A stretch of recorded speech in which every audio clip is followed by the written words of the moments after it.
उसे बदलेंगे। और इसके बाद मिशन के जो ऑब्जेक्टिव्स हैं, जो मैं आपके लिए सहूलियत के लिए एक बार दोहराता हूं कि पहला है अपराध मुक्त भारत, जिसमें 5 सर्टेनिटी हैं। बिना थाने जाए आपका अपराध का पंजीयन होगा और गलत अपराध का पंजीयन कराने वाले को 182 211 आईपीसी के तहत उसी सर्टेनिटी के साथ दंड भी मिलेगा।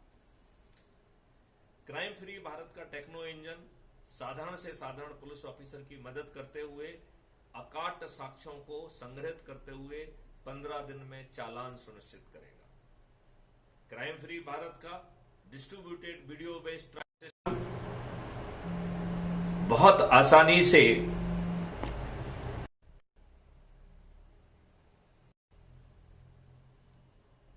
अधिकतम 30 दिन की अवधि में video based distributed trial system के माध्यम से न्याय कर सकेगा, सजा सुना सकेगा।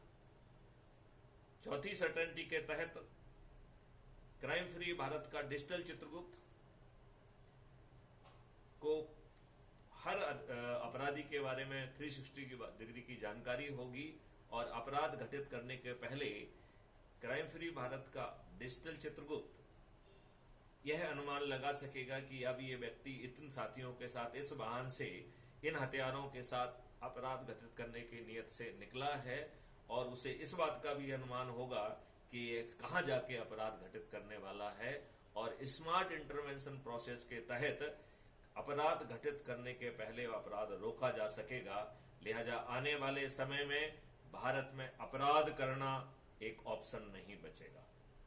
फिर सवाल उठता है कि जब आपके चित्रगुप्त को सब कुछ ही मालूम है तो फिर कोई वजह नहीं बनती है कि हम जो है अपराधी को अपराधी बने रहने दें। लिहाजा क्राइम फ्री भारत का जो मॉडल है, उसके जो वॉलंटियर्स हैं, वो आपके स्किल सेट को देखेंगे और यदि एक्स्ट्रा ट्रेनिंग देना है, रिसोर्सेज देना है, वो सब देकर आपको एक जिम्मेवार नागरिक बनाएंगे, आपको रिहेबिलिटेट करेंगे।